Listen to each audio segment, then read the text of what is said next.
दोपहर का lunch time था। स्कूल के बच्चे मैदान में खेल रहे थे और हम तीन दोस्त, मैं, रेहान और सुभान, जैसे रोज खेलते थे वैसे ही मस्ती कर रहे थे। लेकिन उसी दौरान एक अजीब सी चीज ने हमारा ध्यान खींचा।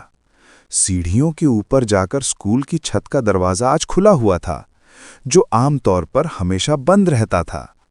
हम तीनों कुछ पल बस उसे देखते रहे, जैसे हवा में कोई अनजाना इशारा तैर रहा हो। हम ऊपर जाने वाले थे, लेकिन मन में हल्का सा डर भी था।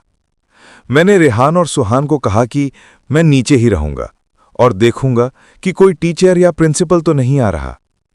वे दोनों सीढ़ियां चढ़ते हुए धीरे धीरे ऊपर की तरफ बढ़ गए, छत के अंधेरे रास्ते में घुसते हुए, और मैं नीचे खड़ा बस सीढ़ियों की तरफ देखता रहा, दिल में अजीब सी बेचैनी के साथ।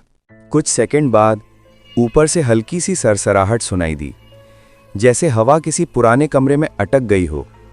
फिर अचानक रेहान और सुहान के कदमों की आवाज़ तेज होने लगी। वे दोनों भागते हुए नीचे आ रहे थे, उनके चेहरे पीले, आंखें फटी हुई, जैसे उन्होंने कुछ ऐसा देख लिया हो जिसे इंसान की रूह कांप जाए। उन्होंने एक शब्द भी नहीं कहा, बस मेरी तरफ देखा और भागने का इशारा किया। उनके चेहरे देखकर बिना सोचे मैं भी दौड़ पड़ा। हम तीनों भागते हुए क्लासरूम तक पहुंचे और अंदर जाकर सबसे पीछे वाली डेस्क पर बैठ गए। बाहर मैदान में बच्चे अब भी खेल रहे थे। किसी को पता ही नहीं था कि ऊपर क्या हुआ था, लेकिन रेहान और सुहान की सांसें आज भी जैसे अटक रही थीं और उनकी आंखों में डर किसी खुरदुरे निशान की तरह छपा हुआ था।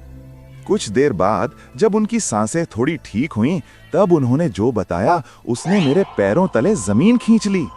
ऊपर छत के बिल्कुल बीचों बीच एक बूढ़ी औरत खड़ी थी। सफेद बिखरे हुए बाल, चेहरे पर काले काले धब्बे और मुंह इतना खुला जैसे चीखना चाहती हो पर आवाज न निकल रही हो। वे दोनों जैसे ही उसे देखे, वो धीरे धीरे उनकी तरफ मुड़ने लगी। बस ये देखकर वे बिना पीछे देखे नीचे भाग आए। उस दिन के बाद हमने कभी छत के बारे में बात नहीं की। स्कूल ने भी कुछ नहीं बताया, जैसे बात को दबा दिया गया हो। लेकिन आज भी जब मैं उस दिन को याद करता हूं, तो सिर्फ एक ही सवाल दिल में गूंजता है, अगर उस दिन ऊपर जाने वाला मैं होता तो क्या मैं भी वापस नीचे लौट पाता? दोस्तों, इस वीडियो को बनाने में पूरी 6 रातें निकल गई। कभी बैकग्राउंड, कभी एनिमेशन, सब कुछ मैंने खुद किया। बस इतना ही चाहता हूं, अगर आपको वीडियो पसंद आई हो तो हमारे खूनी फ्राइडे को सपोर्ट ज़रूर करना। आपका एक व्यू, एक लाइक हमें अगला एपिसोड बनाने की हिम्मत देता है। मिलते हैं नेक्स्ट फ्राइडे एक और कहानी के साथ।